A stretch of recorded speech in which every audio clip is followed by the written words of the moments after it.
Hello hi guys, welcome to Vinayak believers classes. So students, practice set फिर से करेंगे हम आज प्रैक्टिस अपने क्वेश्चंस की।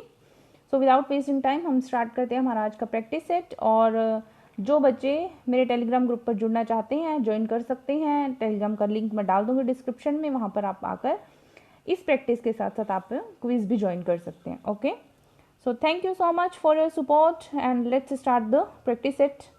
ओके, फर्स्ट क्वेश्चन है, निम्नलिखित आहार सर्वेक्षण की विधि नहीं है। ओके, हमें देखना है कि कौन सी ऐसी विधि है जिसमें जो है वो आपके डाइट सर्वे का मेथड नहीं है। सो खाद्य पदार्थ लेने की आवृत्ति का प्रश्न पत्र, 24 घंटे अनुस्मरण विधि, खाद्य पदार्थ वजन करना या फिर बीएमआई मीन्स की food frequency questionnaire, 24 hour recall method ये भी है, फूड वेटमेंट ये भी है। सो ये आपके बीएमआई जो है वो इसमें नहीं है, ये बीएमआई होता है बॉडी मास इंडेक्स। सो ये जो आहार सर्वेक्षण है उसका मेथड नहीं है। ठीक है, सो आपके ऑप्शन नंबर 4 जो है वो राइट आंसर है। Okay, now the next question is normal blood pressure is means कि सामान्य बीपी जो है वो देखना है, सामान्य बीपी कितना होता है तो आपके सामने दिया हुआ है। तो आपका जो सामान्य बीपी है वो नॉर्मल जो है वो आता है आपके option number 1 is the right answer. Systolic BP, SBP का मतलब होता है सिस्टोलिक ब्लड प्रेशर। ठीक है, सो ये होना चाहिए आपके less than 120 millimetre of mercury HG and diastolic BP less than 80। ठीक है, so option number 1 is the right answer. Now the next question is 16 से 17 वर्ष आयु लड़की के लिए जिंक का आरडीए है। ठीक है, 16 से 17 वर्ष की बच्ची है उसके लिए आरडीए जो है जिंक की मात्रा कितनी गई है, सो that is 12 milligram per day. Okay, 12 milligram per day, ये 2010 के अकॉर्डिंग दिया हुआ है। ठीक है, okay, now the next question is JIT है। ठीक है, जेआईटी क्या है? योजना की प्रणाली, प्रबंधन पद्धति का प्रकार, बजट का प्रकार या फिर समीक्षा उपलब्धि का प्रकार। So system of planning, type of management approach, type of budget या फिर टाइप ऑफ परफॉर्मेंस अप्रेजल। सो ये आपके आ जाता है type of management approach. Okay, option number 2 is the right answer. प्रबंधन पद्धति का प्रकार है जेआईटी। ठीक है, ओके, नेक्स्ट क्वेश्चन हम पढ़ते हैं, निम्न में से अर्थपूर्ण लघुत्तम इकाई है। ठीक है, हमें देखना है the is the smallest language unit that has meaning.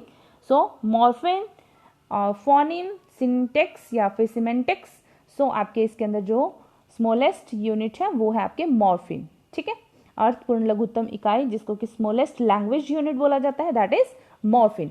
सो आपके option number 1 is the right answer. Okay, morphine. Now the next question is, इसमें आनुवांशिक प्रोग्राम के कारण विश्वव्यापी एवं अनुकूल परिवर्तन शामिल है, किसमें है? ठीक है, हमें देखना है कि कौन सा ऐसा जिसमें universal and irreversible changes due to genetic programming.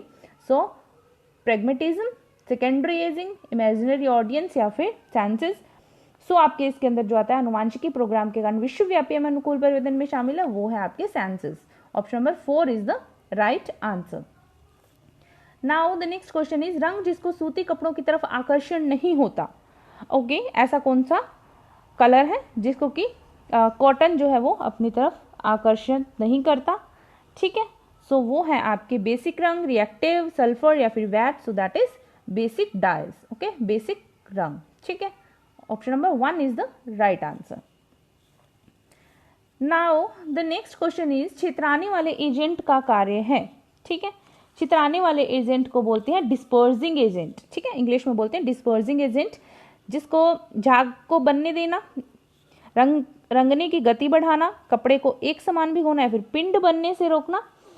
तो आपके जो डिस्पर्सिंग एजेंट है ये क्या करता है, इसका क्या काम है? To prevent formation of mass. ठीक है, पिंड बनने से रोकना। Option number 4 is the right answer. Now next question is, धन प्रदर्शन के लिए आविष्ट होने और खपत करने की विवशता को कहा जाता है। ठीक है, धन प्रदर्शन के लिए होने वाली खपत, आविष्ट होने और खपत करने की विवशता को कहा जाता है बराबरी की चेष्टा संबंधी उपभोग, उत्कृष्टता संबंधी उपभोग, रूढ़गत उपभोग या फिर प्रतिस्पर्धात्मक उपभोग। So the urge of possessive and consume for display of wealth is called, so that is उत्कृष्टता संबंधी उपभोग। Option number 2 is the right answer. Okay, now next question is परिवार की शैक्षिक और धार्मिक गतिविधियां निम्नलिखित में से किसके हिस्से हैं? ओके, परिवार की शैक्षिक और धार्मिक गतिविधियां घरेलू माहौल, व्यापक माहौल, निकटवर्ती माहौल या फिर बाह्य माहौल।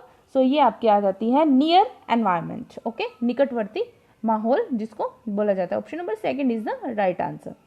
नेक्स्ट क्वेश्चन है नीम, NEEM का मीनिंग बताना है। Stand for, Neem stand for राष्ट्रीय विस्तार शिक्षा आंदोलन, राष्ट्रीय प्राथमिक शिक्षा मिशन, राष्ट्रीय प्राथमिक शिक्षा आंदोलन या फिर राष्ट्रीय प्राथमिक विस्तार मिशन। सो ये है आपके राष्ट्रीय प्राथमिक शिक्षा मिशन। ठीक है, इसकी फुल फॉर्म क्या है? राष्ट्रीय प्राथमिक शिक्षा mission. Option number second is the right answer. Okay, now the next question is बच्चों को चॉकलेट बेचने के लिए उनका ध्यान आकर्षित करने में निम्नलिखित में से कौन सा माध्यम उपयुक्त होगा? ठीक है, बच्चों को चॉकलेट बेचने के लिए उनका ध्यान आकर्षित करने में कौन सा माध्यम उपयुक्त होगा? रेडियो, समाचार पत्र, टेलीविजन या फिर पर्चा। सो ये एक सिंपल सा है कि बच्चों को चॉकलेट बेचने के लिए उनका ध्यान आकर्षित करने के लिए सबसे ज्यादा इफेक्टिव जो है वो क्या है? आपके television. Option number 3 is right answer. Now next question is भोजन बनाने में अंडे की निम्न भूमिका है। ठीक है, इमल्शन की स्थिरता, खमीरीकरण पदार्थ, गाढ़ा करने का पदार्थ या फिर झाग बनाना। सो जो आपके इसके अंदर ये देखिए कूट वाला क्वेश्चन है, इसमें कूट नहीं डाले गए हैं, बट इसके अंदर क्या क्या आएगा मैं बता देती हूँ आपको। इसके अंदर आ जाएगा इमल्शन की स्थिरता नंबर 1। ओके, देन आ जाता है आपके इसमें गाढ़ा करने वाला पदार्थ माना जाता है। ठीक है, नंबर 3, 1, 3 एंड आपके 4।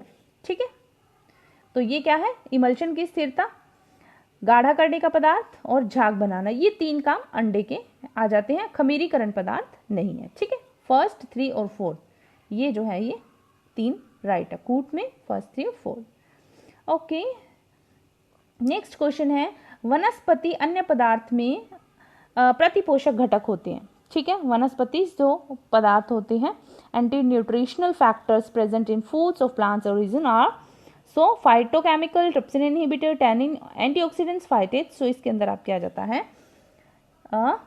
नंबर 1 पर आ जाता है ट्रिप्सिन इनहिबिटर, टैनिन और उसके अलावा आपके आता है फाइटेट्स। ठीक है, तो ये वनस्पति जो अन्न पदार्थ है उनमें प्रतिपोषक जो घटक होते हैं वो ये होते हैं। ठीक है, एंटी न्यूट्रिशनल फैक्टर्स जो होते हैं, जो ये प्रतिपोषक घटक है उनको एंटी न्यूट्रिशनल फैक्टर्स बोले जाते हैं। Okay, so that is phyto आपके trypsin inhibitor, tannin and then phytates. तो सेकंड, थर्ड और फिफ्थ।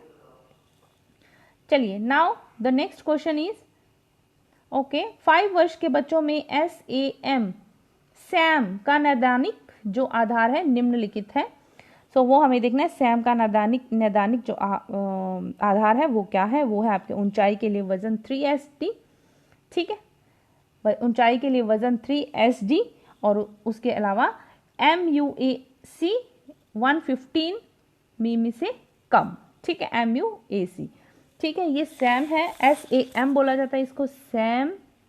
ओके, सो ये मैं आपको बता देती हूँ सैम क्या है। सैम है सीवियर एक्यूट माल न्यूट्रिशन। ठीक है, सैम जो है वो सीवियर एक्यूट माल न्यूट्रिशन जो 5 वर्ष के बच्चों के लिए, जो इसमें इसमें आपके 6 to 59 मंथ्स बोल सकते हैं आप, ये बच्चे जो आते हैं। ठीक है, तो ये जो बच्चे होते हैं ये इस क्राइटेरिया में आते हैं। तो सीवियर एक्यूट माल न्यूट्रिशन आप समझ सकते हैं जिनको ज़्यादा ही कुपोषण होता है। ठीक है, जो ज़्यादा कुपोषण के शिकार होते हैं।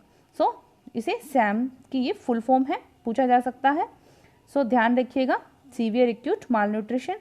तो आपके इसके अंदर जो ऑप्शन नंबर सही आ रहा है वो आ रहा है आपके फर्स्ट और थर्ड। ठीक है, फर्स्ट और थर्ड जो है वो सही है, मीन्स की option number second is the right answer. First ऊंचाई के लिए वजन 3sd और MUAC 115 मिलीमीटर से कम। ठीक है, सो ये आपके इसके अंदर आ रहा है, option number second is the right answer.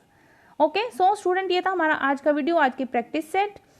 So thank you so much for watching my video. God bless you all. बने रहिए मेरे साथ, पढ़ते रहिए, और जो टेलीग्राम लिंक पे क्विज ज्वाइन करना चाहते हैं आप कर सकते हैं।